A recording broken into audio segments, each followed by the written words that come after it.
Mike Tyson, në kulmin e karrierës, me një goditje gjeneronte rreth 1.300 pound force, mjaftueshëm për ta nokautuar çdo njeri, por ka kafshë që godasin edhe më fort.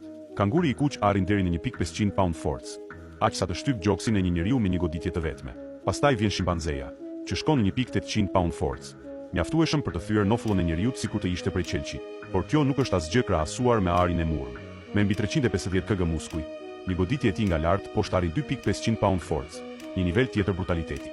Megjithatë, mes gjigantëve ka një mbret të vetëm, gorilla. Goditjet e saj arrin 2700 deri 3000 pound force. As Tyson s'do t'i afrohej kurrë kësaj fuqie. Një grusht nga një gorillë do t'ju shkatëronte plotësisht, por kampioni absolut është më i vogël se të gjithë. Mantis Shrimp, i vogël por i çmendur. Goditja e tij lëviz me shpejtësinë e një plumbi dhe gjeneron mbi 30.000 pound force në një sekondë të vetme.